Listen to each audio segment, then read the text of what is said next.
There we go. Yeah. That's All right. even better. Okay, excellent. So let's get started. Sorry for the delay.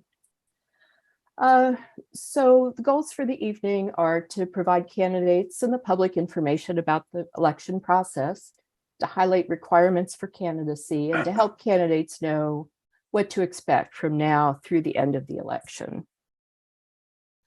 We'll pause at the end of each section for questions. Feel free to raise your hand, or if no one's speaking, you can chime in.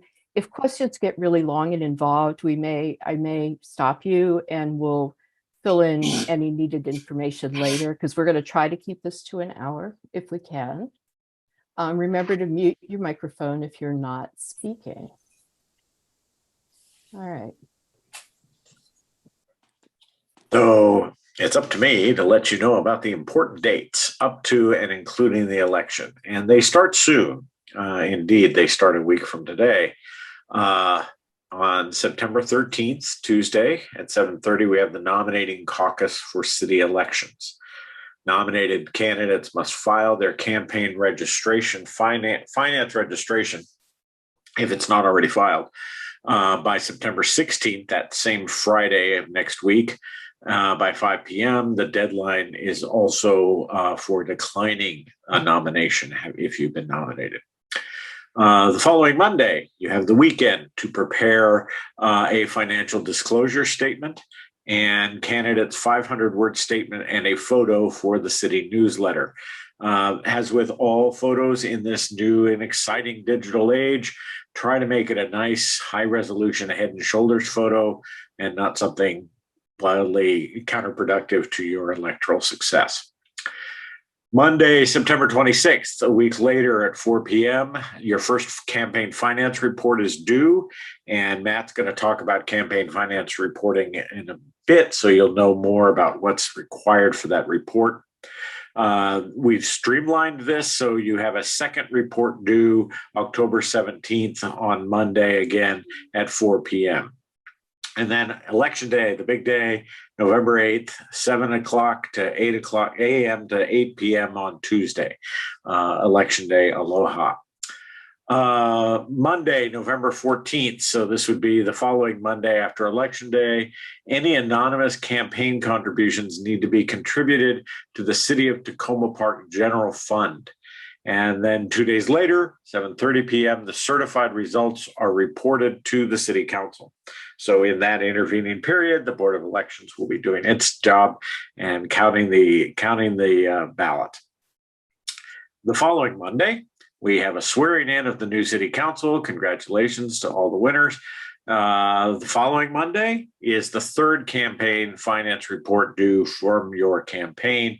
And then you get a break until the end of January 2023, when in fact you will have to file a report on the retention or disposition of surplus campaign funds. And you have until 4 p.m.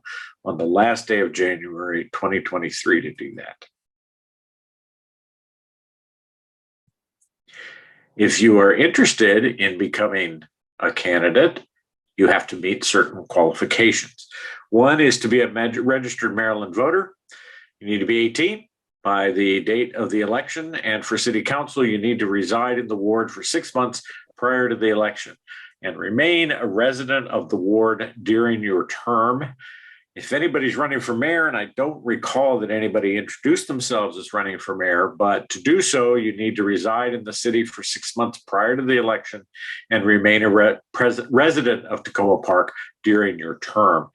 And the way this all works at the Nominating Caucus next week, you have to have your name on the ballot.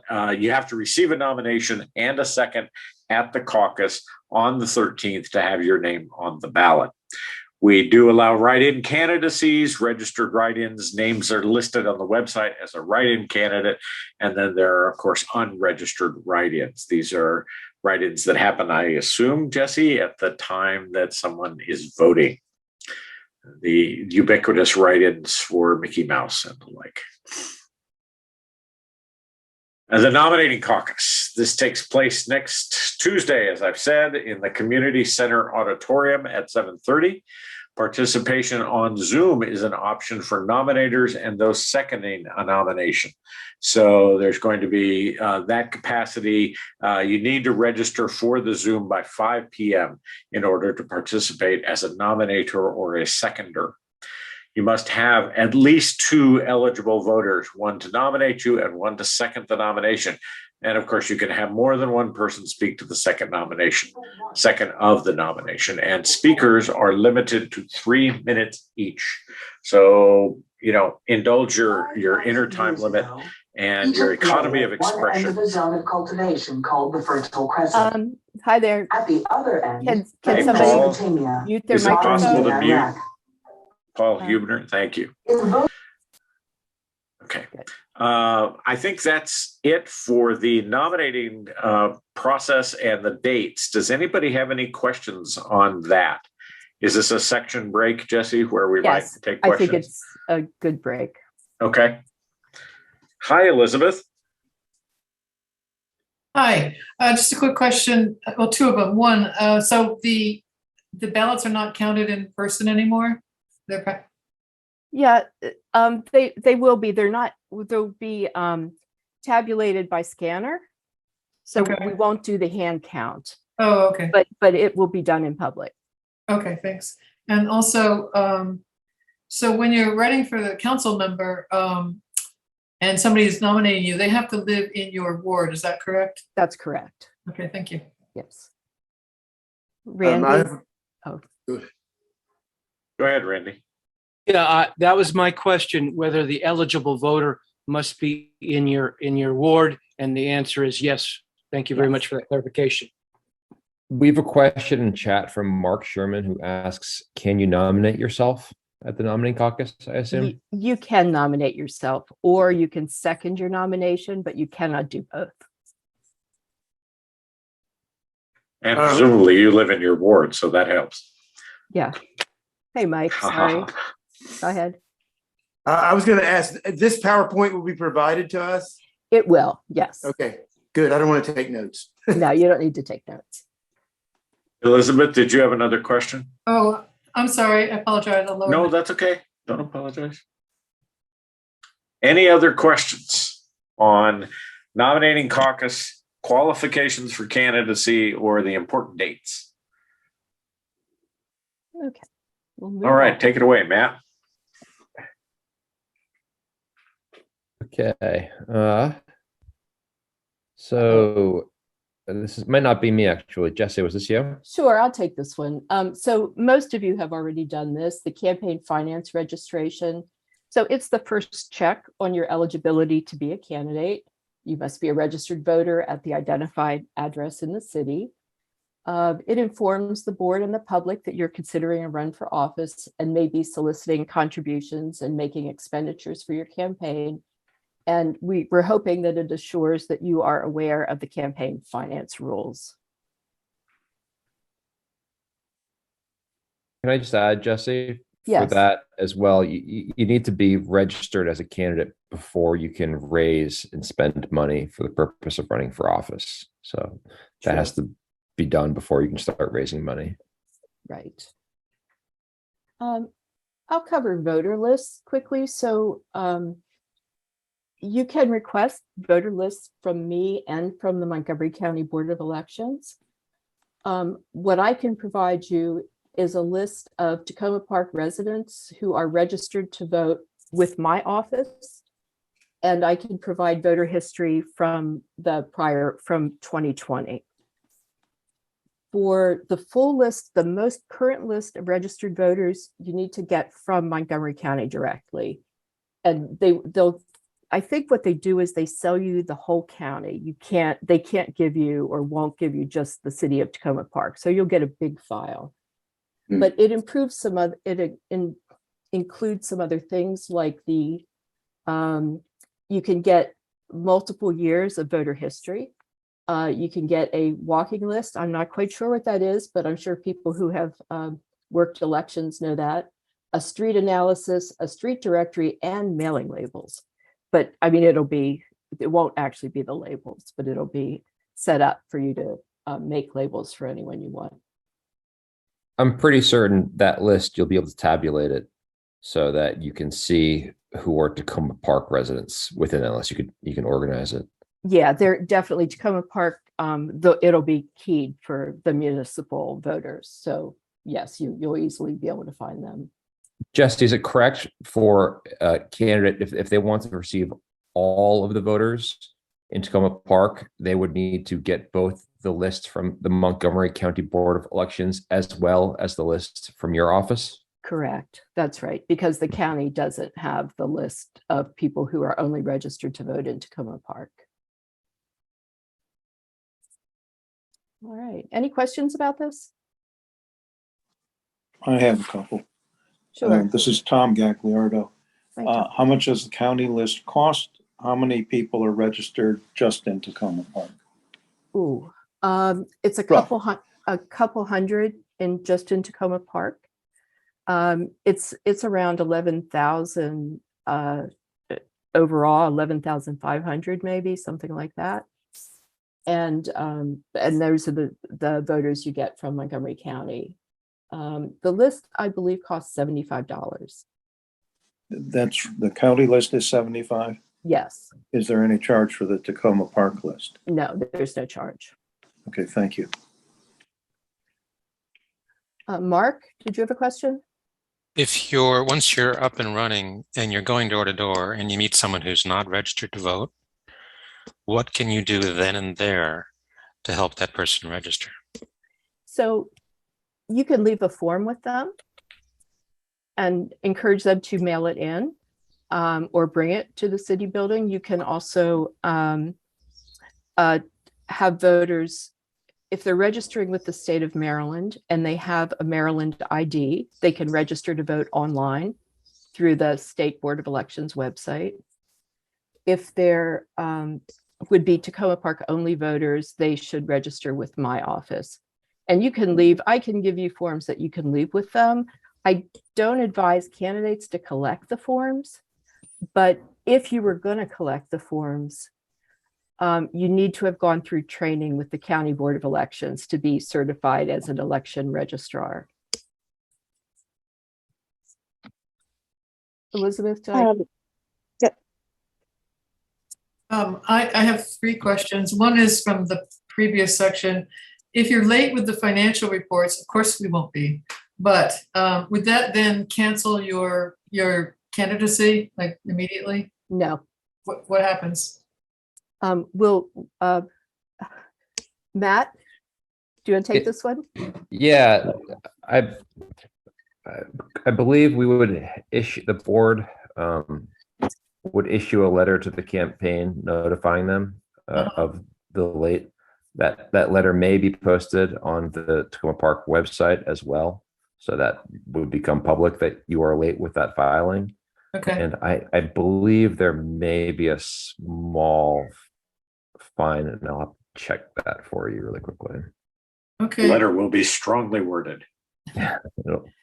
And the third question regarding the voter list, both for Tacoma and for Montgomery County, how quickly, no pressure, can those lists be obtained? Do you know? Yeah, so I don't have our list ready yet. I will have it the first of next week. I think I could say I will have the city list. The county list is finalized each month, I believe, on the first of the month. So you can, if you request it now, I think you get it pretty quickly. It's just take a couple of days. And so the one you request now would be updated as of September 1st, or you could wait until October, and that would be updated as of October 1st. To answer the fee, it's $10 for each day, excluding weekends and holidays that a report is overdue, and the maximum late fee is $250. Thank you. I'm sure no one will be late. Jesse, there's a question regarding a contact person at Montgomery County Board of Election Office to obtain the list. Yeah, so on this PowerPoint, I have the link to go there, to go to the site, and Okay. you will, yeah, you'll find that. there. Je- Mimi. Yes, thanks, Jesse. So I just want to go back to the financial reports for a second there. What does it actually look like? Like, what information did you want from us, and what format is most useful to you and to the Board of Elections as you're reviewing it? Sure. So if you look at the candidates page on the website, and I'll share that link with you in case you don't have it, but that form is available there. We may be providing the form in a slightly different format over the next, before you need to make your first filing, but the questions are going to be the same. So you can look at the form. It is posted online. Wonderful. Thank you. I have a question on the form. If I just did a quick glance at the city website, there are any number of things that have to be disclosed, but not one's income. Given that the council rationalized increased salaries for mayor and council based on encouraging people of lesser income to run, is that information available? Is it required to be disclosed? Yeah, so one of the forms that candidates complete is a financial disclosure form, and that is the ethics. That is, here we are, here's the slide for it. It's required by the ethics ordinance, and it's also required by the state of Maryland. So that form will ask questions about, and I apologize it's not posted, I will get it posted tomorrow, but it asks about your income, it asks about whether you own or rent your house, it asks some conflict of interest questions, it will ask about your immediate family and whether they're employed with the city or employed, or if ask about their employment. So it's a pretty in-depth form, and that form is public, but it is not posted on the website. So, but it is available for people to come in and look at it if they wish. And Jesse? Yes. Sorry, just to be clear, I didn't see disclosure of, for example, one's salary or, ordinary earnings. And did I miss something? Are you saying that you do have to disclose your income? I'm sorry. I mean, I may have missed something, so no, I'm not challenging.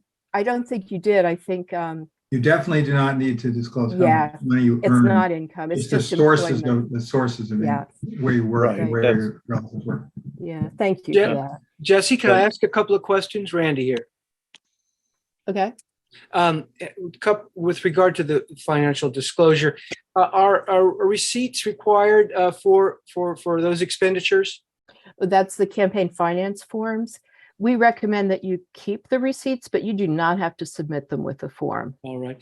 And one other question having to do with registering voters. I'm well aware of the fact that one does not have to be a citizen of the country to be able to vote in Tacoma Park. Does one have to be documented? No. No. Okay, No. thank you. Elizabeth, did you have another question or should I move on? Yeah, I was just wondering what kinds of things are considered conflicts of interest. Oh, I apologize that the form isn't posted. I will get it posted and you can take a look at it. Oh, okay, great. Yeah. Randy, did you have another question? Just those two is fine. Okay. Hopefully Gotcha. my hand is down. Okay. It's not, Jesse, but we'll move on. Yes. There's a question in the chat from Cindy, which is, do you have contact info for the lists? I'm not sure if Cindy, you want to I think clarify. you just answered it by saying that the link is on the link in the PowerPoint. third bullet applies to Okay. the bullet. Okay. Yeah, thank you for picking up on that. Okay. Moving on. I'll cover this one because this is a recent code change. Some of you may recall that the council suspended the sign ordinance for, I think, almost 2 years. And then 6 months or so ago, enacted a new sign ordinance. And I think candidates will be happy with this in some ways, because before you were not allowed to post campaign signs on city right-of-way. You now can do that. So signs can be on private property with permission of the owner. they are not allowed on city property, like around the community center or in city parks or around the rec center. Signs are now allowed in the city right of way. But those signs and all campaign signs must have an authority line. And if it's in the right of way, it must have the date of posting. Signs may be in one location for up to 14 days, and then it must be removed or moved. So, so you have a little more leeway in where signs can be posted now, but there are some limitations on the amount of time they can be in one location. And you have to include the date of posting. I think I said that before. Brandy, did you? Yeah, the date of posting, is that on the sign itself? You could just actually, you could write it on. You could put a sticker on it. So on the, on one side of it in the corner, just so it's apparent when it was posted. It doesn't need to be printed or anything like that. Yes, yeah, I was thinking about this too. I would imagine coming up with a small sticker that you can fill in the dates on and just plunking that on the lower corner and handwriting it. And then when you're ready to put it somewhere else, just sticker right over that and go with the next one. I don't think it should be any harder than that. Right. Yeah, exactly. I think it should be easy. Yared. Yeah, I was just curious. It stood out to me. What's the rationale behind the 14 days thing? Well, you could ask the current council that question after this meeting. So I think it was just to put some limitations so signs don't linger on and on. Okay. Well, and the key point is that our previous ordinance sort of gradually became unconstitutional based on certain court rulings that said you can't really differentiate between various types of signs, taking into account the content, that it would be inappropriate to have city staff, for example, or the city manager, whoever, decide that one's okay because it's talking about puppies, and this one over here isn't because it's talking about, racial justice or something like that. You just couldn't do that. And so the things you are allowed to restrict under these various federal court rulings are primarily things like size and duration and things of that nature. And so in trying to balance concerns about clutter versus wanting to preserve the ability for people to express their views, we sort of ended up here. And I'll be the first to say it's not 100% perfect, but it's sort of an effort to hit a middle ground on balancing those few things out. Right.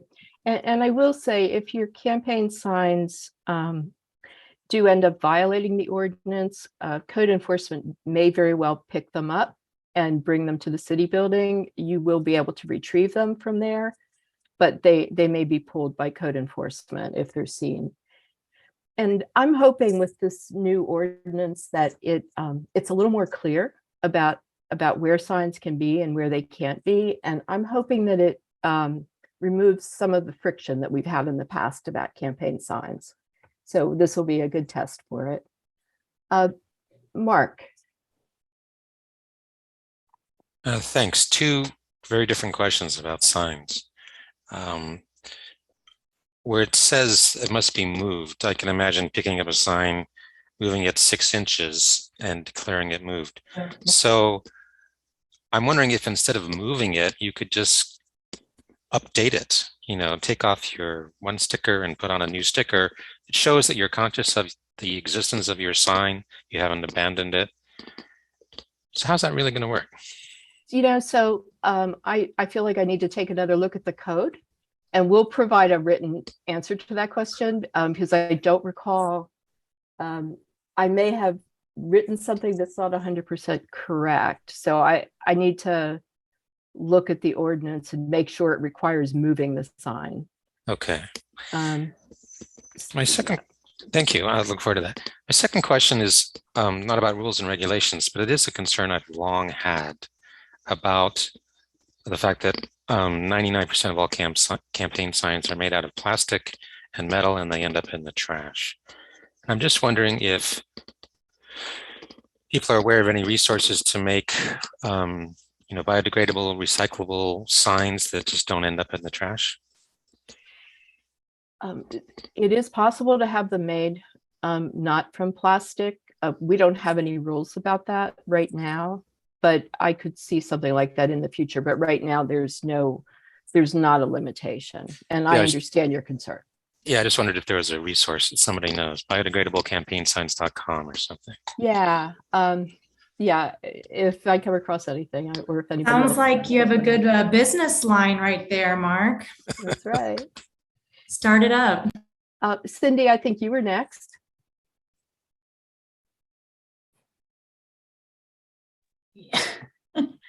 Still, after all these years, challenged with all the buttons on Zoom.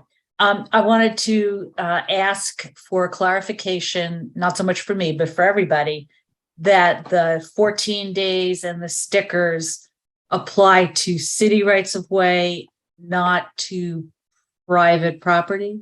Correct. Yeah, that is correct. So if I put a sign on my lawn, it can stay there till the election. I don't need to keep changing the stickers on it. You do not. Long as it's not in the city right of way, right next to the road. Correct. Thank you. Elizabeth? Yeah, thank you. Are any of the current council persons on the call today, or maybe others, willing to share their best practices on where to put signs in the city rights of way? Well, they've never been allowed to do it before. Oh. So this is new because prior to this, they were not allowed in city right of way. Oh, I'm sorry. Yeah. Okay, thank you. And I'll just chime in briefly. One thing to be aware that I do recall is in the code is that you do need to make sure it's not blocking any sight lines around an intersection. It's not, impeding the sidewalk or driving safety, those sorts of things. So, I mean, if you drive around DC, you often see the signs in the right of way and kind of like the boulevard type streets where there's some extra space and things. I don't know if we have a lot of that in Tacoma Park, but I'm sure there are some spots where people will find to safely put them. The other thing, just to add to what Casey just said, there are state highways as well, and they have their own rights of way. And I don't know that the state highway is going to be sending people out, state police looking for those things. And I think our police may ignore that or not. I'm not really sure, but if you want to stick with what this ordinance is talking about, it's only talking about city rights of way. So in Ward 1, people should just understand that potentially if they placed it in Piney Branch or Carroll or Philadelphia and elsewhere in Ethan Allen, New Hampshire and University and so on, that could get a different type of treatment. Right, but it wouldn't be from the city. Right. I think it would be from a state official. But I think technically, if I'm not mistaken, it may not be allowed. So how people choose to handle that's a separate question. Right. Cindy, your hand's still up. Did you ask your question? I think so. Okay. So that's signs. I think, Matt, you were going to talk about authority lines and campaign material.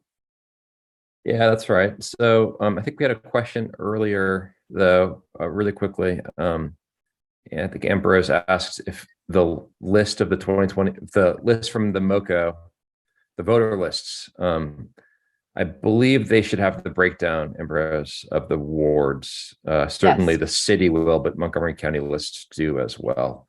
Yes. So for the campaign material, this is basically regulates what can be on the campaign signs or really any flyers or anything. There's not really many rules. The biggest thing is that there has to be an authority line. An authority line is basically like a disclaimer or a disclosure that identifies the source of the advertisement or flyer, who paid for it. So you can see some examples here. It says authorized and paid for by Barack Obama or by, the campaign to elect Barack Obama. The purpose of that, of course, is so that people know where that message is coming from. And those authority lines need to be on everything, all, apparel, the flyers, they need to be, it needs to be on the web, on your website. You often, if you go to any political website, you can see it. It's kind of in a little box at the bottom of the website. For emails, you can comply with that if there's an internet address that sends you to the candidates or the political committee's website. Does anyone have any questions about that? Because I know that comes up a lot.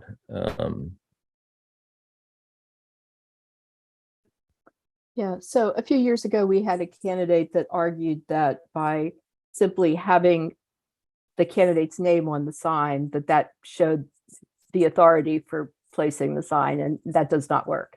It needs to actually say something like authorized by, paid for by. It really does need to have an authority line. Yeah, and it needs to be set aside from the message itself. I mean, it's in the code. So the authorized and paid for needs to be like at the bottom. And you can really just look at any advertisement or flyer or poster or anything, and you'll see a good example of that.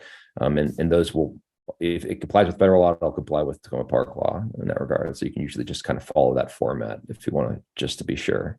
And the other thing I would suggest is even on non-electronic media, T-shirts, signs, whatever, if there's space at all, you should have the website written out, because that it's another chance to get people to look up what you're doing. So I say that just as a recommendation, whether it's required or not in non-electronic information. I think you would want to have not only the disclaimer line, but after that or next to it or below it, the website. You want as many opportunities as possible for people to get that.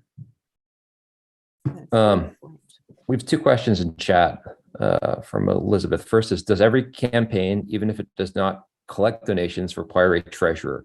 And must the treasurer be a separate person from the candidate? Jesse, would you like to answer that? Right. Candidates are not required to have a treasurer. So that is, if you have a treasurer, it's not going to be you, it'll be someone else. If you don't have a treasurer, then you're the one responsible for filing the reports and so on. I mean, you have a responsibility anyway, but if you name a treasurer, then they're also going to sign your campaign finance reports. But there's not a requirement. Elizabeth also asks, if you spend your own personal money on the campaign, is that listed as a donation? I'm pretty sure that will be listed as a contribution on your campaign form. Yeah, you will list that, because you'll be on your expenditure form, you're going to be presumably spending the money, so you need to show where it came from. So, Randy, did you have a question, Randy? Yes, sorry. So with regard to the candidate's own contribution was the word that you used. At times, just because of cash flow, a candidate may want to make a payment that would be perhaps seen as a loan that the campaign would pay back. How is that handled? Yeah, so I think it's covered in the code, I believe. Am I right, Matt? So it's not something that we've really seen a lot of. I don't think we have anything in the code about campaign loans, and I don't think there's anything regulating that. So we're going to probably look at recommend. Yeah, I would have the Board of Elections maybe address that. Thank you. Yeah. Yeah.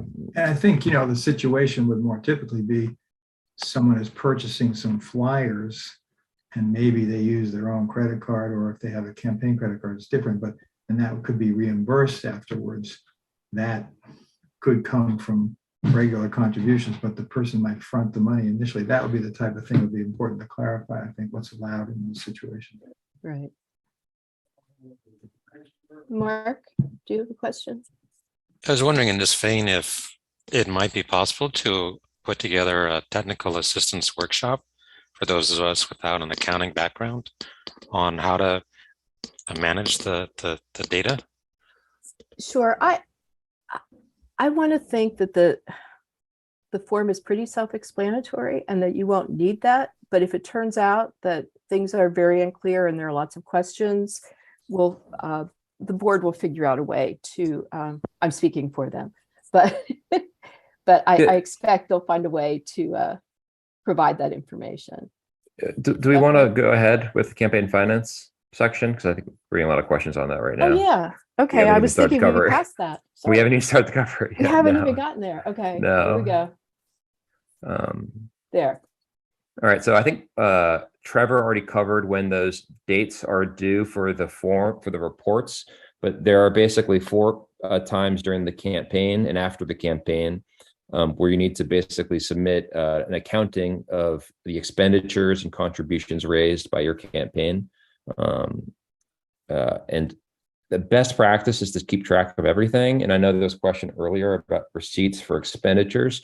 You don't have to submit those as part of your report, but you really should keep them. Put them in an envelope and put it somewhere safe and keep it. Mostly because if there are any questions with a campaign finance report, something looks off and the board needs to look at it, it's really helpful to just have those receipts so we can refer back to them. So, and it's just good practice generally. So in the campaign forms, Mark, it's really going to be money coming in, and you'll be keeping track of the person who donated the money. I think I'm not sure if we're going to require address or not.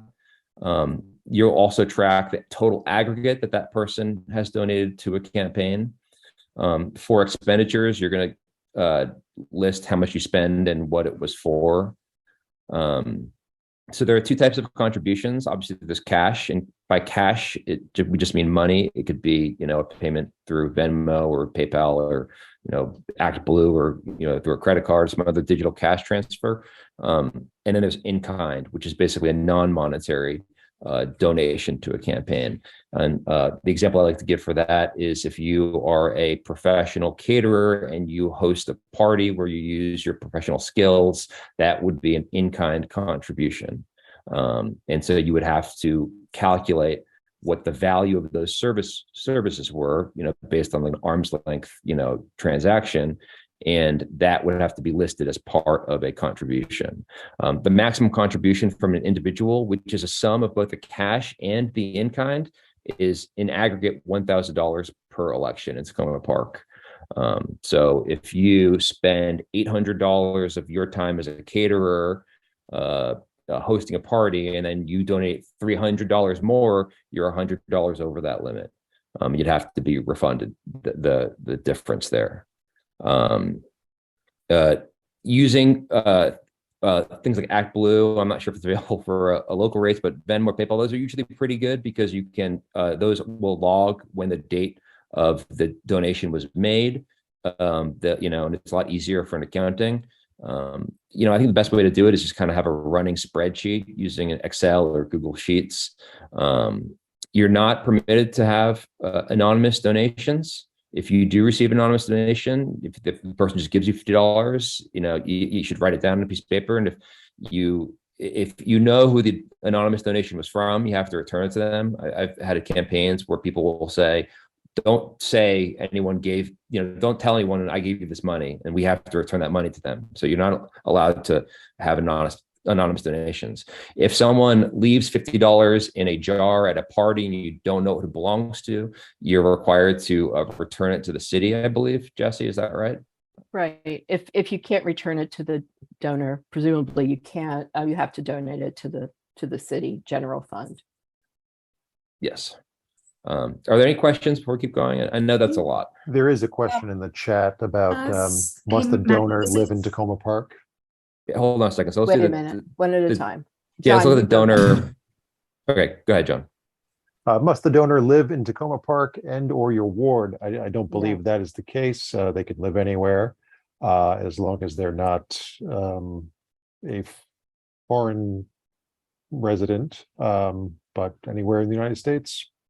Yeah, and it's really, I've seen it's very common for relatives of candidates to chip in for their campaign. We see that a lot.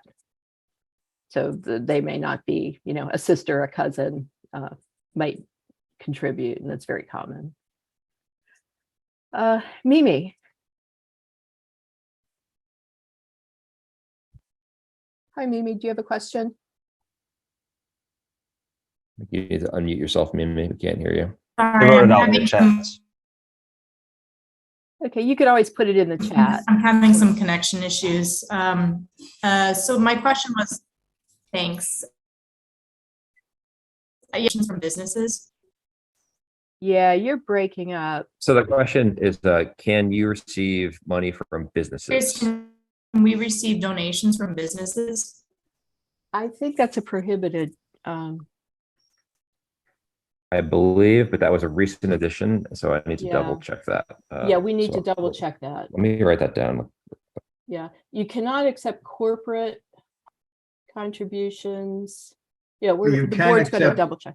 You Go can ahead. accept contributions from business owners, though. Yeah. Just to be clear. Right. In their individual capacity. Yeah. Someone type that to Mimi. So Mark asked in chat, can you recommend a campaign finance software package? Not really, and I wouldn't recommend spending money on one. I would probably recommend just using something like Excel or Google Sheets, which is free. Just kind of tabulating out, in rows and columns, the different things you need to keep track of. And you can look at, I know the city is working on a way a form to really help with that too. So you'll basically know what you need to keep track of because it will be in that form. And I'll also say, and my colleagues may disagree with me about this, I don't know, but I didn't find this to be that burdensome.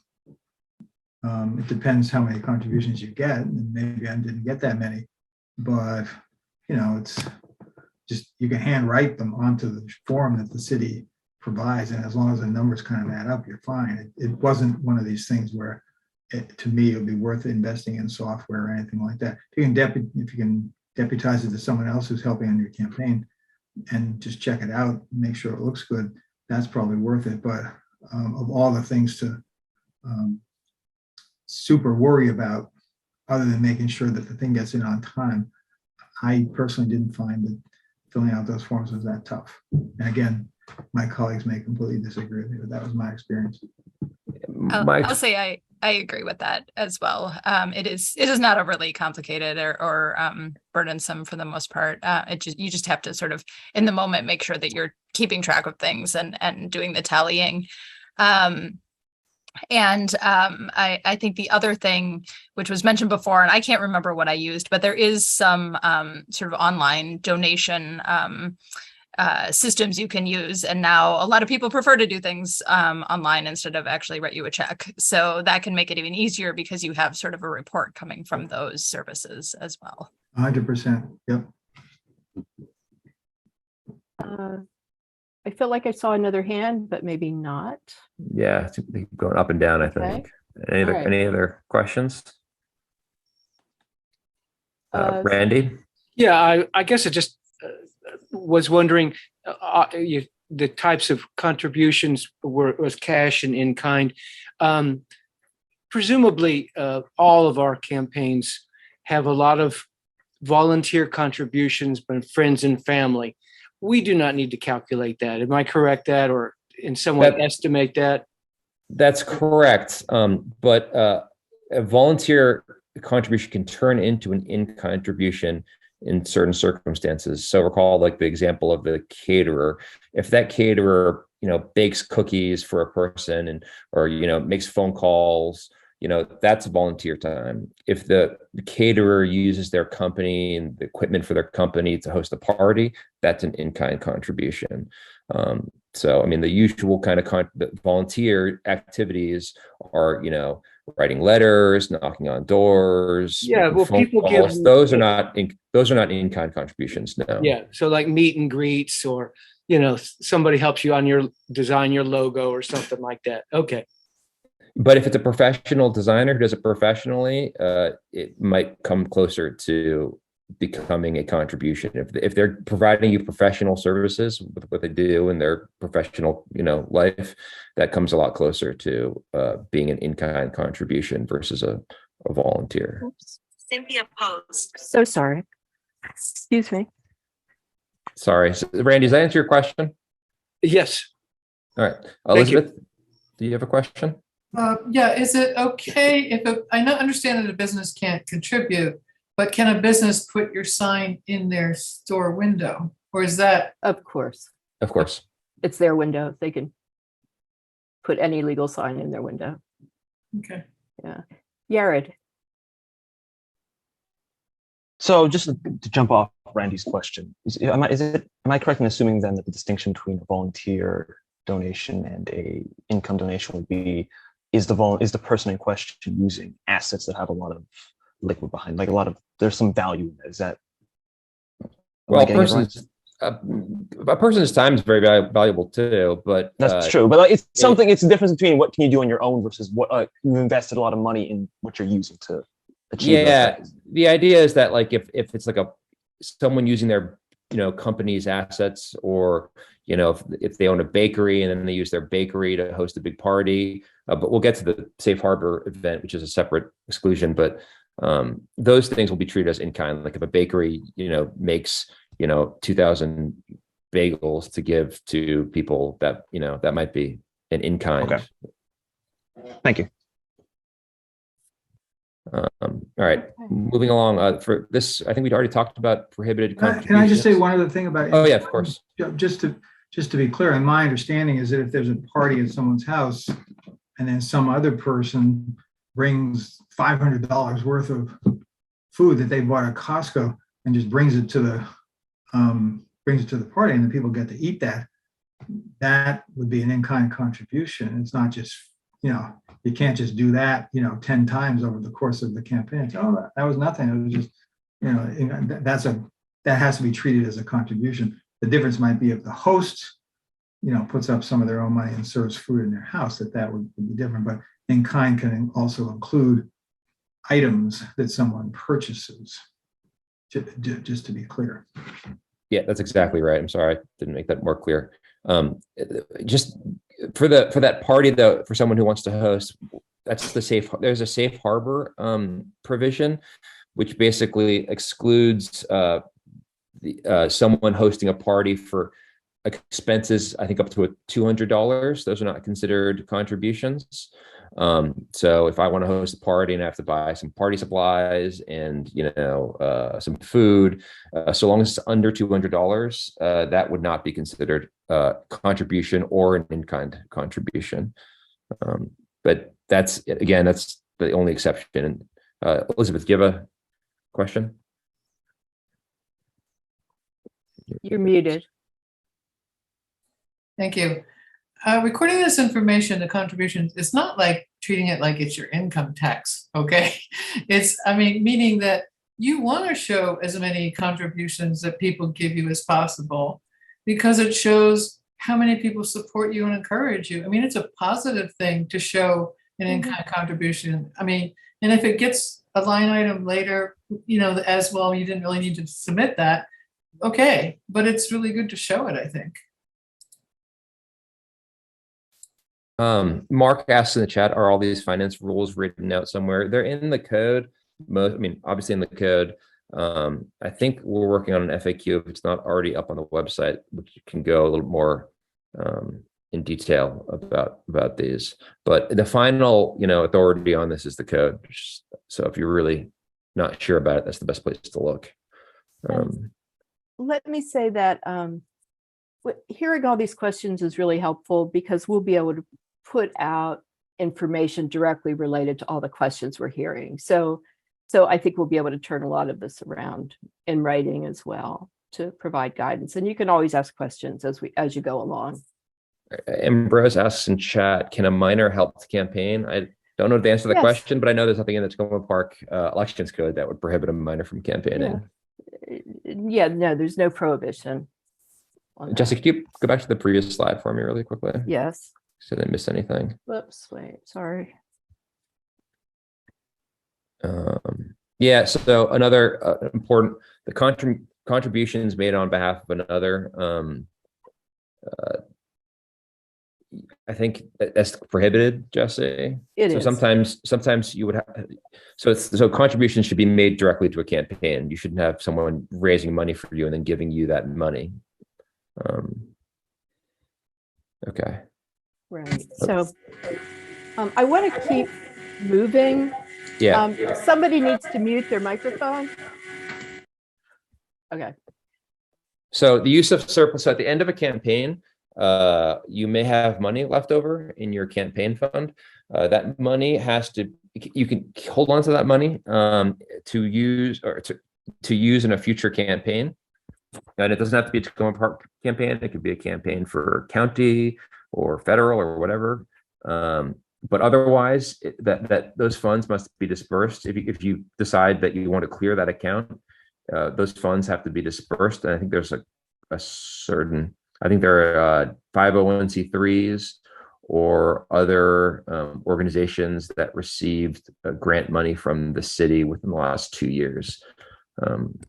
But you're not allowed to obviously use campaign funds for personal use. You can't use it. And by personal use, meaning unrelated to or unattached to the campaign. I forgot to mention also that you are allowed to spend as much of your own personal money on a campaign. There's no limitation on that. So you can contribute whatever you would like. All right, let's take some questions. Babu, is that you? Yes, that's me. Hi, everyone. My question is about campaigning in apartment buildings. What is Right. So candidates who are officially candidates can campaign in apartment buildings, in multifamily buildings, and the buildings cannot have to allow that, but it has to be by prior arrangement. So if the building is a limited access building, one needs to make arrangements with the property owner as to a day and time to go in. And there's a sign that we have that you would post on the entrances to the building to let people know that you will be campaigning in the building on a certain date between certain hours. So, and if anybody runs into difficulty with that, do let us know about that, because the within reason, the apartment buildings should be providing access if requested, but it has to be within limitations. Thank you. Peter, you have your hand up. Did you? Yeah, two things. One, just on the last part about surplus expenditures, I believe the one other allowable use of leftover funds is to have a party for your supporters. So that can also be done to pay for the throwing of a party for your political supporters. And then on the point that Tabalo just asked about, in Ward 1, there aren't that many, but there haven't been that many apartment buildings. There's a few more now as a result of the recent redistricting. But one thing I would just say, and this is more political than process, while what Jesse says is true, in a lot of buildings, you may find it's not that a successful strategy to just go down halls knocking on people's doors in apartments. People aren't really accustomed to that. And so another option to consider, I would say seriously, is making contact with the tenant association or some other resident of one of the places and see whether someone could host something for it. Because just to be honest about it, particularly in a senior building, but even in a lot of others, it's just not what people expect. And so even though you're legally allowed to do it, I'm just going to say I'm not sure how effective it is. And it could backfire. Right. We have more questions here. John? Okay. Yeah, I just wanted to make clear that there's the conversation about unlimited contributions from a candidate. Those still need to be tracked in the campaign finance reports. Yes, good point. Good point.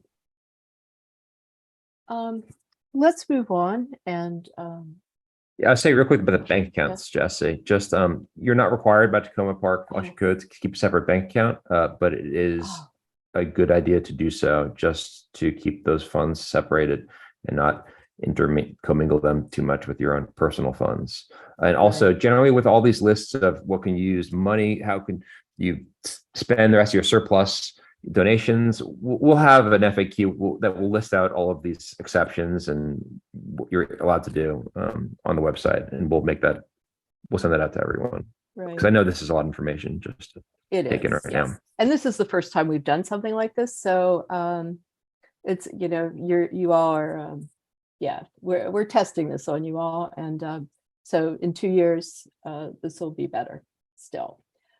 As to bank accounts, there sometimes is difficulty getting a bank to open an account for you because you won't have a state form or county form that says you are, I think it's called a certificate of candidacy. You won't have that, but I can provide a letter for anyone who's registered as a candidate, and I can provide a letter explaining to a bank that the City of Tacoma Park election is different, and there is no way to obtain the state or county certificate of candidacy for a city candidate. So if you run into difficulty, please let me know. And I think maybe that's a good discussion for afterwards. I don't want to dwell on it too long. Mimi, did you have a question? Just more of a comment. So I have USAA as my bank, and they would not let me open up a political account. So I did have to open up with a separate bank. So just as an FYI to folks, as you're going through this journey, is that they may not allow you to do so. So the documents that you provided me, Jesse, were great for that. Okay, good. Yeah, so it's a challenge because we have no control over what the banks do, obviously, and it's difficult to provide direct guidance because we don't really know what the bank's going to do. Elizabeth? But if you set up, if you didn't have the letter or whatever, can you just set up a separate account at your bank that just has your name on it, that doesn't say political, and just still keep it just for your political, just for the cleanliness of it? Or does it have to have some attribution about the campaign on it? From the city's perspective, from the code, no, it does not. Okay. So there are options, but I'm not a lawyer, so I don't want to give you legal advice, but there is nothing in the code that requires that you even set up a bank account, let alone what it's called. Okay. Correct. Thank you. Peter, did you want to add anything? Yeah, the one thing that sometimes could come up, and I think I ended up having to do this, and I don't know if it's always the case, but if you get an EIN, which is, a federal tax designation, that can make it easier to open the account. And just on Elizabeth's point, income that you get as a candidate, you're not required to pay taxes on. I'm just not sure what the treatment would be is if you just open, a second account at your regular bank and it's just in your name and people start sending you money. I don't know what the tax treatment of that would be. So it's just something to think about why it might make sense to have a separate account clearly identified with the campaign. You can ask Trump. Hi, Casey. I know you have something to add here. Yeah, I wrote Jesse a long message about this before this because it was something that I dealt with as well. And it was a challenge getting some of the banks to understand that I didn't have the state authorization. And one of the things that I ran into anyway when asking to open the account was they ask you what you're going to do with it. And so that's where you start saying, well, I'm going to use it for my city council election.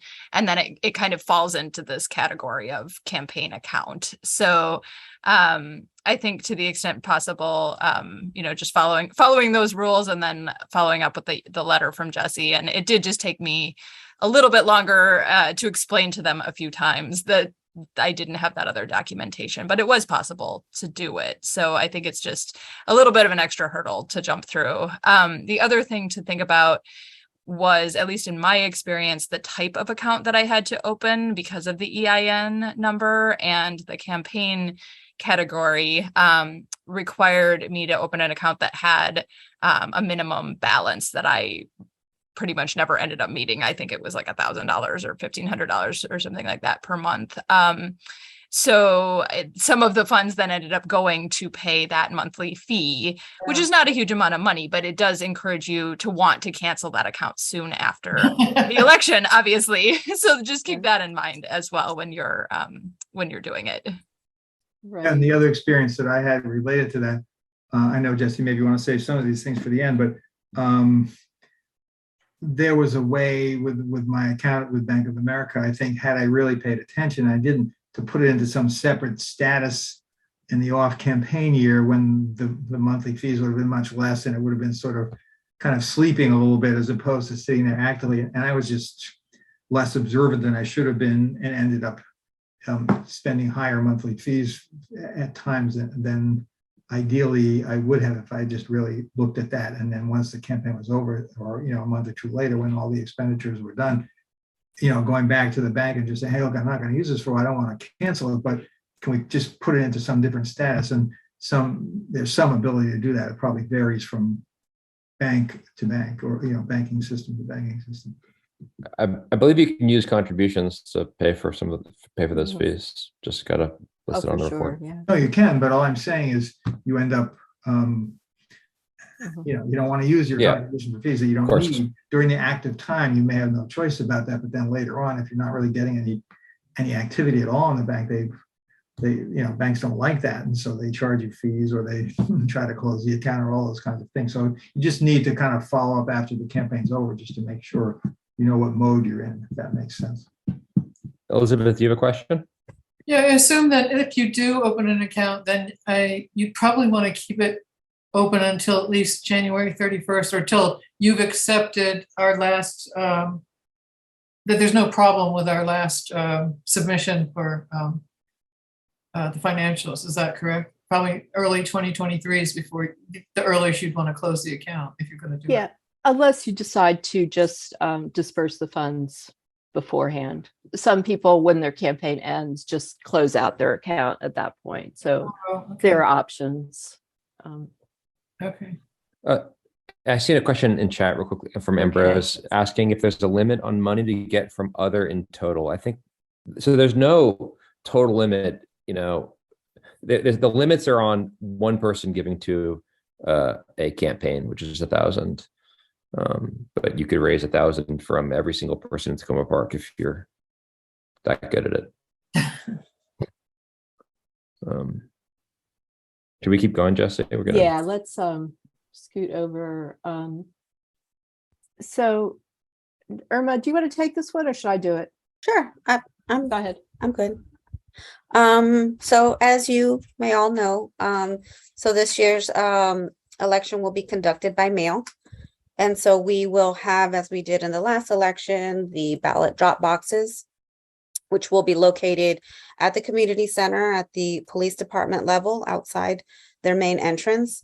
I believe we will also have the state of Maryland's ballot box. So we'll have both once again, and then also at the recreation, the recreation center over on New Hampshire. So we'll have one there as well. Obviously the mail deadline is November 16th. So I think we'll be accepting by November 16th. So long as they're postmarked or there's evidence of having been mailed on or before November 8th. Let's see, are there any questions about? So, and essentially at 8 o'clock on election day, the ballot drop boxes are closed. So no ballots can be submitted after that point. So 8 o'clock election day is the absolute deadline for personally handing in a ballot. Yes.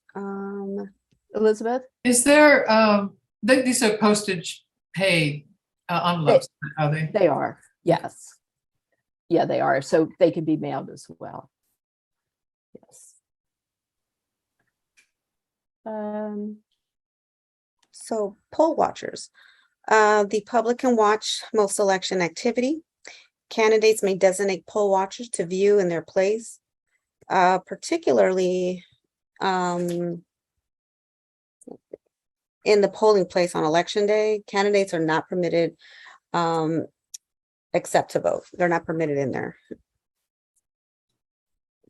any questions on poll watchers? Randy? Yeah, I had a question. I'm sorry, before we got on the poll watchers,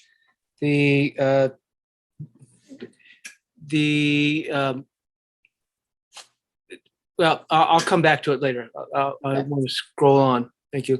Okay.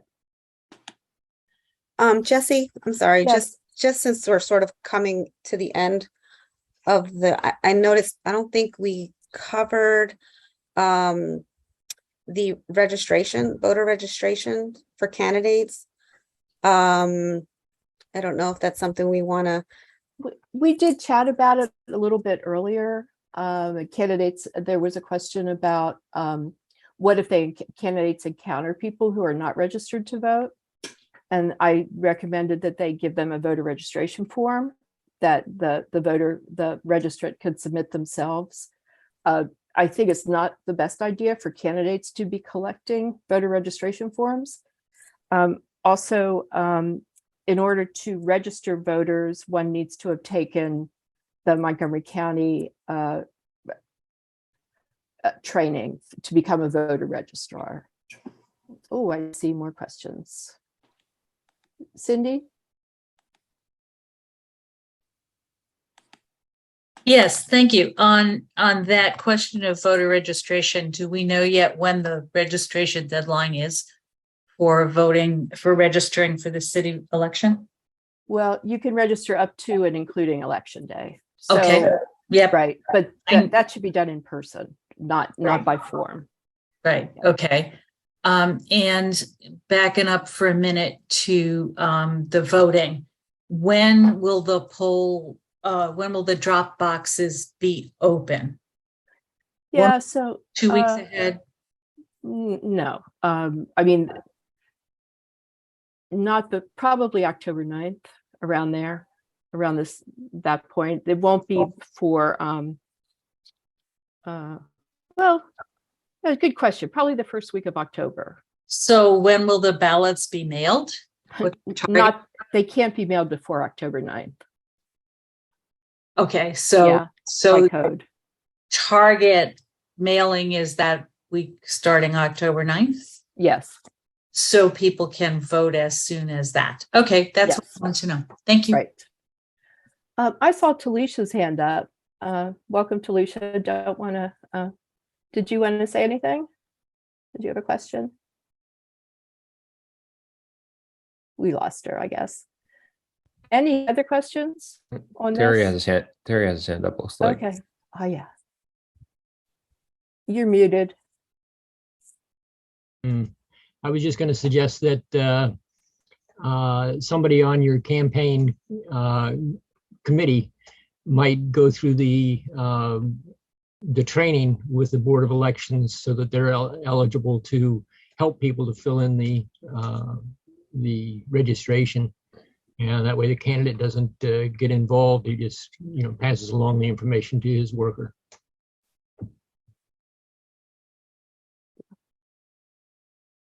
All right. Okay, we talked about poll watchers. We talked about voter registration. Okay, Margaret is going to briefly talk about ranked choice voting. She is going to do that very briefly. So this year we're moving to ranked choice voting. So rather than voting for one candidate or another, voters can now rank candidates in order of their preference, 1, 2, 3, and so on, for however many candidates there might be. Voters are not required to rank all of them, but they have the opportunity to rank all of them. When we count the initial ballots, if no candidate has a majority, then we exclude the candidate with the least votes, and we look at those ballots to determine whether there are second choices designated. If there are second choices designated, they are allocated to the people for whom they were designated, and we count again. If there's still no majority, then we do the same thing with the third, the third preference. And we go on that way until we have a winner. As an example, I think the next slide will show you what it looks like. And so you see in our first round, we had no majority. We excluded candidate Edgell, who had the fewest votes. We looked at candidate Edgell's ballots to see whether there were second choices, and if so, they were allocated either to Dabala or to Nugent. And we counted again. In the event that there was no second choice designated on Edgell's ballots, then those are considered to have been exhausted and they are set aside. So as we run through the preferences, we're only tallying the designated preferences. And if there are no designated preferences, then we're discarding that ballot and moving on. So let me ask first if any of my colleagues want to enhance what I've said, and then secondly, we'll take any questions.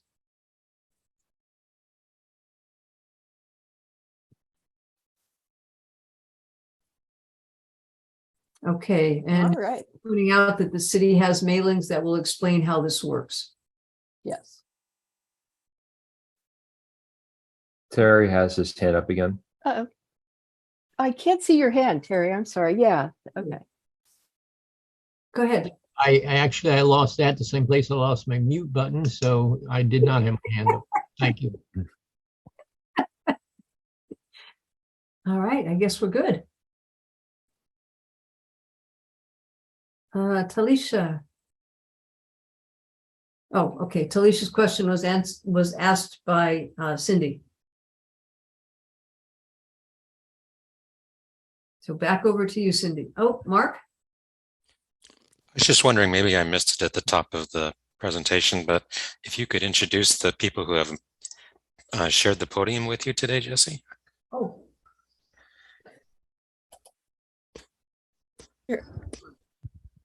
You're on mute, Jesse. There we go. Okay.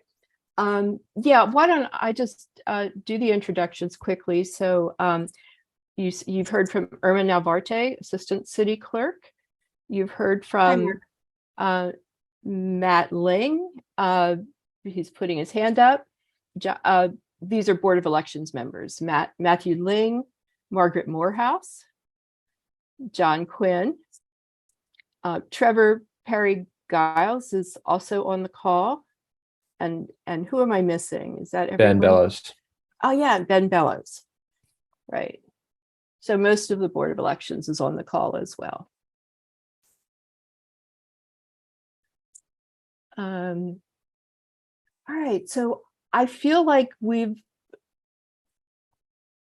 accomplished what we needed to accomplish tonight. I have, obviously, you are welcome to ask questions at any point, and feel free to contact me, or we will have an election email that you could write to, and you'll get a response. What's the email address for that again? It's tpelections@tacomaparkmd.gov. And we will, as Matt said, we will be posting frequently asked questions on the website, which I hope will be helpful to candidates. And hearing your questions tonight really helped us understand what's missing.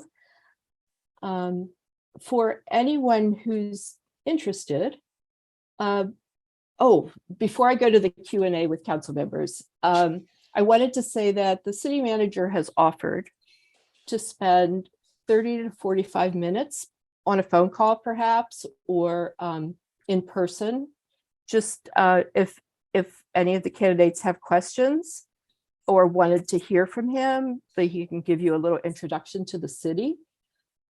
You could take advantage of that or not, and you can make those arrangements through me. It most likely will need to be during business hours, though. So I'm happy to take calls or emails to make those arrangements. Eric Bond has offered to host a couple of election forums, and he'll be reaching out to candidates about that. And of course, that's all optional, but it's good for candidates to participate because it gets you gets you in front of the public a bit more. I see Elizabeth's hand is up. Elizabeth? How soon could the city manager meet? Do you have any idea? Or I think you can, I would suggest you wait till after the nominating caucus. Oh, okay. Have our final list of candidates, and Okay. then we'll go from there. Then I can make the arrangements. Well, if how many times I raised my hand in this session is indication of how many I'll ask questions if I'm on the city council. Be prepared.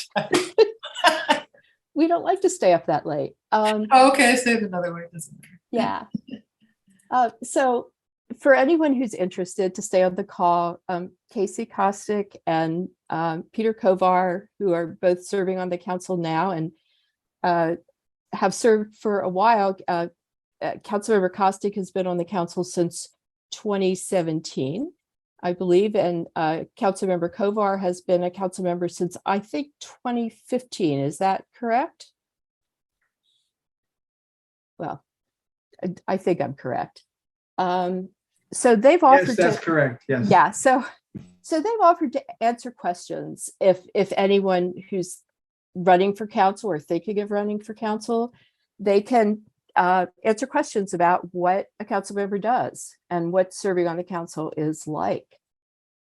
So if anyone doesn't want to do that, feel free to drop off. But if you are interested, please stay on and raise your hand, and I'll start moderating it. And if nobody has questions, but if there are people still on the call, I would start it off. But I'm hoping you'll take advantage of this opportunity. So.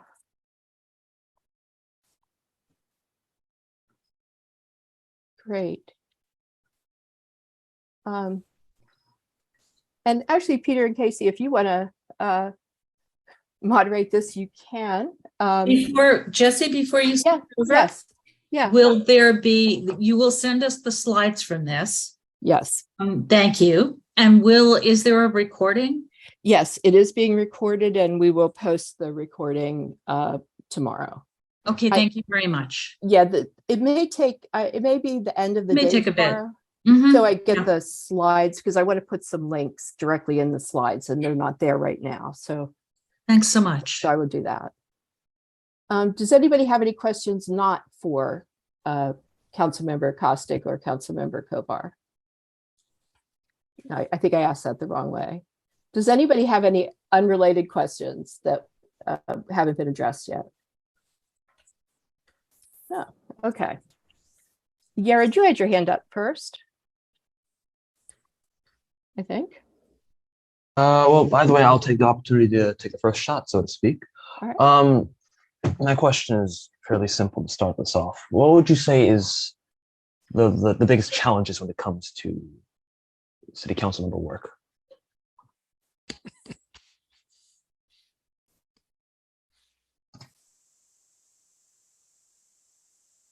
I'm not sure I actually heard the question. Oh. Oh, can you read me loud and clear now? Yeah, repeat it now. Yeah. Okay. So in essence, I was asking, what do you consider the biggest challenges of the line of work you're in? I'll go first, since I'm the more senior of the two. I think there's two ways to answer that, and one has to do with what the issues are, and I don't think we're really talking about issues tonight. So if people want to contact me separately and chat about some of those things, I'd be happy to do it. But just in terms of serving on the council, to me, among the big challenges, one is really ensuring that there's an appropriate level of engagement with residents when we're considering various policies. And I think we all know that that's something we have to do. And there's lots of different ways to interact with residents, everything from people contact you by emails, you run into people out on the street, people call you up on the phone, you convene little neighborhood meetings, and it goes on and on. But what I found is that no matter how many of those things you do. And even when you're talking about areas of the city where maybe English is the main language, still a lot of people are not going to be aware of what's going on. And I even have, I try to send out on a weekly basis what's going on and what my views are. And people will contact me and say, how come you haven't said anything about this? And I said, oh, well, I guess you probably don't receive my weekly newsletter. And they said, oh no, I do. I don't read it.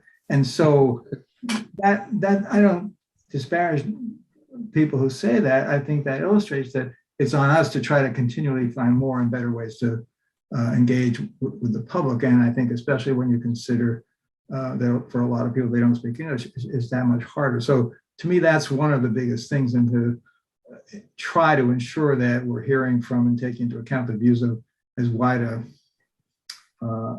cross-section of people as possible. And then the other thing I'll just say for me, and maybe there's some variation ward to ward, I got a lot of active people in Ward 1, and just sort of time management, trying to ensure that I respond to everybody and do that in a positive way. And then the last thing I guess I would say, it's really easy just to spend all your time just taking care of the either urgent or emergency things that come across the transit you've got to do, or just doing all the other basic things that are unfolding all the time. And where it's hard, and I think this is true at any level of government or politics, is okay, all the regular stuff is happening, trying your best to deal with the emergencies. How do you do the key change things that we want to do?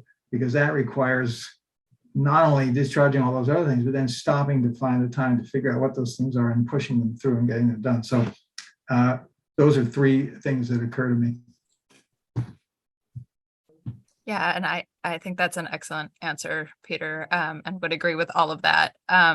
I'll just add to it. I do think it's both a challenge and a really great part of the role is the learning curve. There's just something new happening all the time, and you have an opportunity and also a responsibility to learn, about issues that range from LED streetlights to housing policy to food security, just the full range of everything that is happening in the city. And it can be a lot to take on and to learn, and to also help explain to residents, because you as a council member do, as Peter said, you're following it more closely and you're a part of the discussions, and it's your responsibility to be a part of the discussions, whereas some residents aren't going to, either by choice or they're not able to follow as closely because they have other responsibilities in their lives. And so I think being that liaison is both challenging and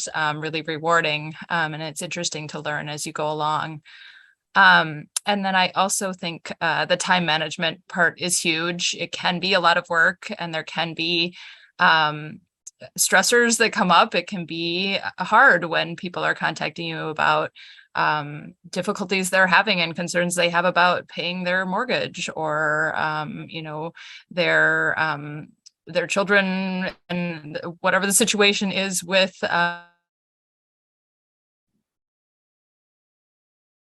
You froze up there, Casey. While Casey's unfreezing, I'll just mention one other thing. Oh, sorry, go ahead, Casey. You froze up there for a minute, so we didn't hear the end of what you were saying. Are you frozen again? I'll just mention that, we live in an era, and we all know this, I think, where because of electronic communication, other trends that encourage divisions in some ways, lack of local news coverage and so on. It can be very hard to avoid or to try to encourage people, let's put it that way, to keep discourse on a high plane and not just sort of have folks immediately retreat to their corners with their, with their gloves up. And I think everybody probably knows that's what's going on in the world today and in this country today. And I think it's also, we all have our own views on why that's happening and so on. But I think it's really important to try as a local elected official to not sort of thwart people's passion for their neighborhood and their community, but to try in other ways to model positive discourse. And there's so many things in society, and they exist here at the local level. And I think people here at the local level look around the rest of the country and say, oh, that's how you get someone's attention. That's how you achieve what you're going for. You disparage the person on the other side of the issue. If it's an issue like that, if it's an issue that divides in that way. And, you know, hey, to me, if you're going after Donald Trump, anything goes. But for the people that you're going to run into at the farmer's market the next day or on the street, I think it's really worth thinking about what you can do to not get pulled into all of that. And I'm sorry, Casey, I jumped in with that because something happened with your feed there. So if you want to say more, feel free. Oh, thank you. I'm sorry. I got kicked off of my internet for a minute there. I was just starting to talk about COVID, so I guess I was apropos.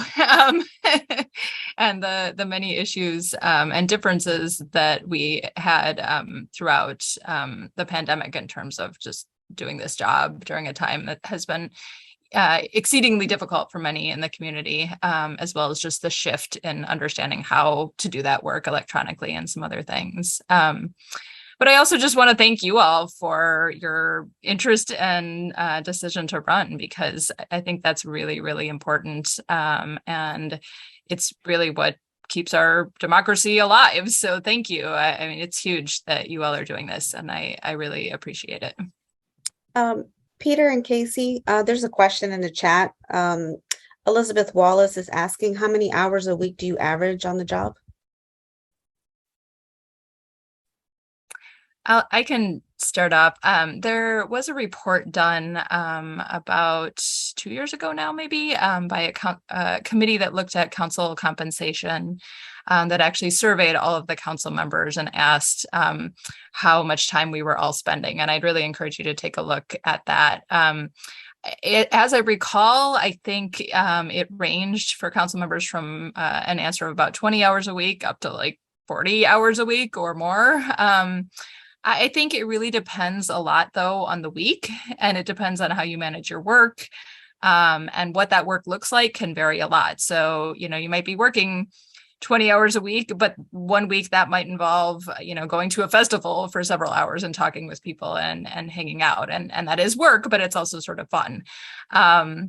Another time it might be, you know, you obviously have the time spending answering emails or talking on the phone or hosting listening sessions with constituents or attending neighborhood meetings, and of course attending council meetings. I really do think it can vary. It definitely is a time commitment, and it is something that you do need to make sure you plan for in managing your other work if you have it, and personal responsibilities, family responsibilities, all of the other things that come along. But I do think there are different ways that council members manage that. And some people have more flexibility to do things during the daytime, some have less. They may be more available in the evenings or vice versa. And there are ways to manage all of that. And I think I would say, I mean, during that, excuse me, during that, in that report that Casey mentioned, I think I said 40 to 50 hours a week. Now, I will say, number one, excuse me, I've got a slight cough here. I don't have a separate outside job. And so I think it's one of those things where, you know, like a warm gas, it can fill all the available space. So I had the time to do it, and my kids are grown up. But it's also the case that, say, the last 4 or 5 weeks, you know, typically we're, I don't think recess is really the ideal word to describe it, but we're on a break from formal meetings in August, and it was a lot less. And, you know, I was able to take some time off and go out of town. And the same thing happens in December and January. So what it averages out to over the course of the year, you know, there's definite peaks and valleys. And I think during the years when there were certain topics like the junction and other things going on, it was definitely, to me, 40, 50 hours a week steadily. I think of late, and maybe there's also a learning curve that Casey was talking about, I feel like it's been a little bit less. Some people might say, because I've got a short timer's disease since I know I'm leaving in 2 months, but it doesn't really feel like that. It feels more like it's just, and has been in a bit of a lull.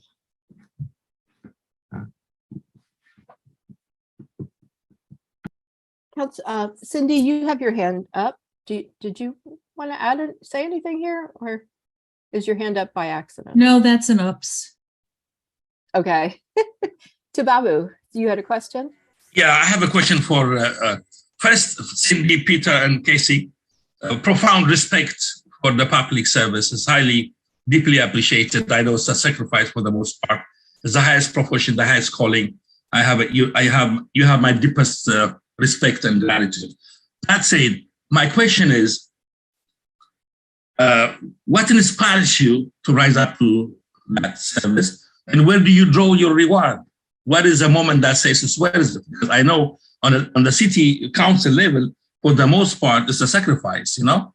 And so what is the moment that makes it worthwhile, and where do you draw your profound satisfaction? Thank you.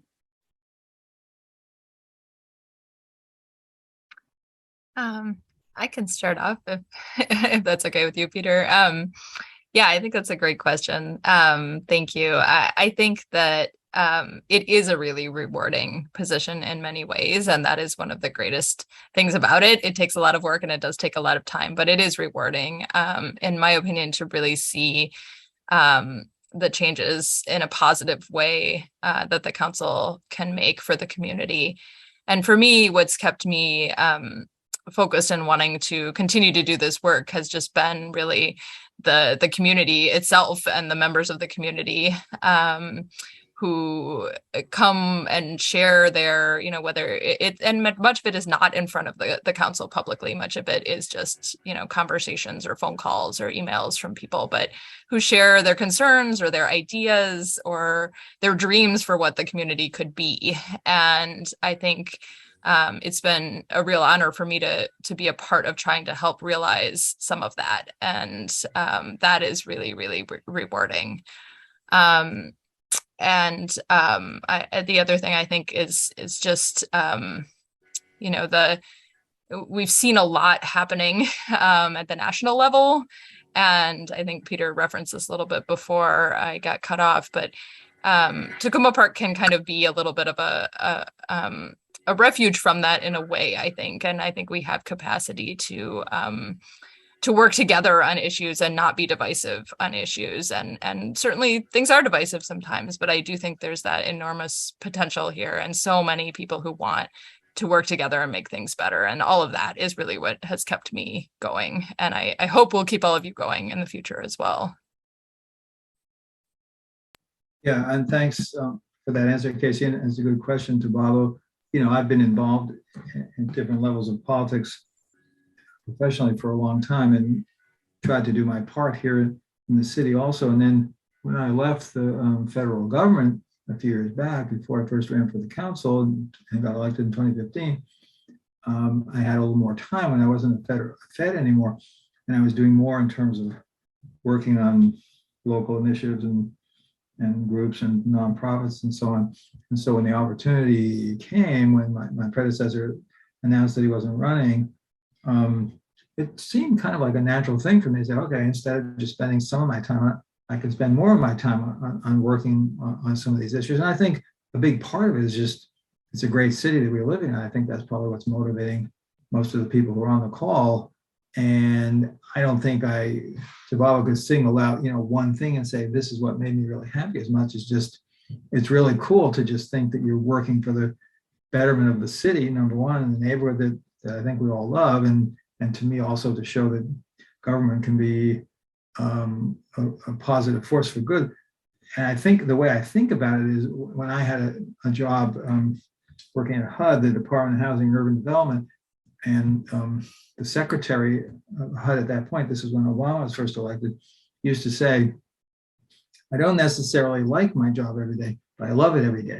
And, the point was, like any job, there's all kinds of irritations. There are people, who complaining about various things. There are things that you have to do that you don't have time for, that you have to stay up late for, or whatever. And that can be like any other job. It can be hard or challenging or boring or all those things. But when you have a moment to step back, or multiple moments throughout the day to step back and say, wow, I get to, try to listen to what people have to say and suggest some of those things. And maybe some of them turn out if people like Terry Siemens and Casey Kosser will vote for them. That is a really great feeling. And then the other thing I would say is, people imagine we're working on climate change and racial equity and all these things, really, really important things. But I spend a ton of time, some weeks more time, helping out individual people who have individual concerns or problems. And I see that Terry is nodding, and I think that's a big part of what we do, which isn't really thought of that much in the context of the work, because people understandably feel more compelled. There's a more compelling thing to watch. Oh, they passed a big, climate change framework. But if somebody's got a problem, and it doesn't have to be a problem with the city government, but a problem in the city that maybe the government can help, being in a position to assist them is a great part of it also, and a part that doesn't get seen that often. Is Council Member Cindy there? I would like to hear.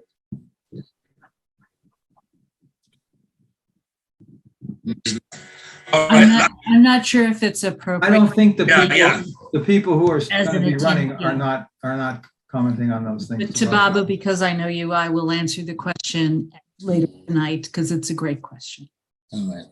Again, profound respect and gratitude for the service. You made this place a wonderful place. Thank you. There's another question in the chat from Elizabeth Wallace. It says, if elected, what kind of onboarding help training is given by the outgoing council members to those who are elected? If it's by the city government itself, and when would that take place? Jesse, that might be you. You're on mute. Hi there. I think I could say the answer to the first part of the question is none. It's not the old council, the outgoing council doesn't, it would be only informally that the outgoing council would provide any, they're of course provide any advice or guidance informally, but there's not a formal role for the outgoing council members to onboard new council members. It's really the job of city staff and the city manager, and we will do our best to orient you to the city and how things function on a day-to-day basis, so that you have a real good sense of that. And the city manager would also provide a lot of information about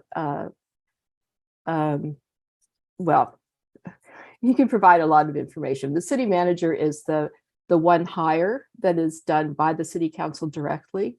So the city manager reports directly to the city council, and then all the staff ultimately report to the city manager. So so we will definitely work to provide a really good orientation for incoming council members, so that you can at least know as much as we can share with you, so you get off to a good start. I would say as a departing, which is not the same, maybe a question, as I mentioned before, if people want to reach out to me, and certainly once the elections are over, if any of the new people want to talk to me, I'd be happy to do that. But the other thing that has typically been done, and different mayors will be coming in, a different mayor will be coming in, so the mayor has a lot to say about it. But in the past years, at the beginning of each council, there have been one or more get-togethers where we've talked about how we plan to organize what we're doing in terms of process in the council, but then also establishing a set of priorities. And certainly those things have input from the community as well. And I think that's a very positive rounding type of or set of steps, because both in terms of process for council proceedings and also in terms of issues that will be highlighted in the coming year, both of those processes help inform that. I'm happy also just informally to help answer any questions I can from incoming council members as well. Talisha had also included in the chat that she would be happy to answer any questions informally. That's great. Mark, did you have a question? Even though I've been, here for a while and have come to some council meetings, I realize that I may have some illusions about what the city council and the city itself can or cannot do. Because I keep finding out, oh no, we can't do that. That's a county thing. Is there some easy way to find out what the powers of the city are and are not, so that I don't have any illusions about what anybody can do? Well, a good place to start is the city charter, because it really is the basic guidance for what the council's authority is and what it isn't. So I would definitely advise, there's some sections of the city charter that will be really helpful in that area. Let's see, Casey and Peter, what else would you? Oh, I would say two things. One, as a city council member, you can't demand or require or order any staff member to do anything. I mean, I guess, well, we hire the city manager, so we have arguably more control over that person. But if there's something that I think, let's just say, Public Works Department should do, if someone says, hey, I didn't get my trash collected today, what about it? I could contact Public Works and say, hey, so-and-so didn't get their trash collected. Do you think something can be done about that? And usually they'll do it. I can't call them up and say, hey, this person didn't get their trash collected. I need you to go over there right now and do that. That would be a major violation of the sort of relationship we have as elected officials versus staff. That's one thing. And then the second thing, it's hard to say on some of them if there's bright lines in terms of county and so on. I mean, we don't really do zoning, but we get to weigh in on zoning. The county does master plan, but we get to say some things about master plan. We have our own police force, but it's not inconceivable that in certain circumstances, county police could come in and assist us. So a lot of the things that maybe seem to be really strictly delineated aren't always, but to me, the big thing is to try, as an elected member of the council, and again, my colleagues might say this somewhat differently, but to try to get to know at least the county executive and the 4 at-large county council members and the one who represents our district, try to get to know the 3 delegates from the state and our state senator, try to get to know maybe some people on the staffs of our congressmen and our 2 senators. Try to gradually expand your knowledge of that, the Council of Governments that we're all involved in to varying degrees, and the National League of Cities and the Maryland Municipal League. And so with all those things, even if there are specific actions that we quote unquote can't do, maybe through the relationships of that type that you begin to build once you're on the council, or maybe even already have, in many cases, versions of what you want to do can be accomplished, even though technically, in the strictest sense, the city doesn't have the responsibility. In my experience at different levels of government, is that anything significant other than a very basic thing like fixing a pothole, a lot of the big things are often done in collaboration with multiple levels of government. Not sure that exactly answers your question. I agree with that, and was thinking something similar in terms of our collaboration with other types of government entities, and just the need to do that, because we do live in an area that is just so multi-jurisdictional, and we have neighbors. We're neighboring Prince George's County and DC, and we're part of Montgomery County, and that is just a huge part of kind of navigating the role, I think, as a council member. And often, I know for myself, when I first started in the role, people would often ask me questions, and a big part of the learning curve for me was figuring out, is this something we can do? And even if it is it something that I, as a council member, have any actual control over or not? And the other thing to keep in mind is, it's not just you yourself as an individual council member can't enact much on your own. You need a majority of the council. So you need 3 other people on the council to go along with you on whatever it is. So a lot of the council work does really require that relationship with your fellow council members, and mutual respect, and helping each other out with different things. Not in a sort of give me a favor sort of way, but just the everyday sort of understanding of what each person on the council is striving for and what they really value and what their focus is. So I think that's also a big part. And with a very, what looks to be, there'll be at least a number of new members on the council this coming year.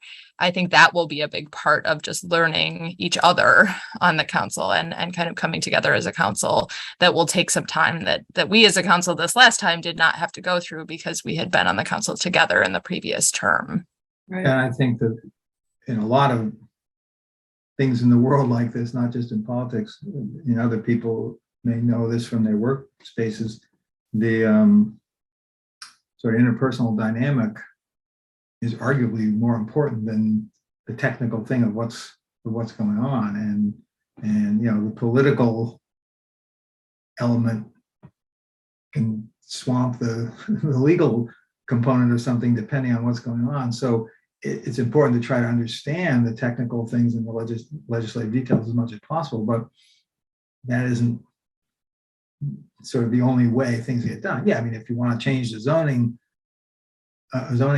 requirement for something in the city, that has to go through the county, but we can have input to it. But so there's some things that literally can't be done, but so much of it is based on human interaction.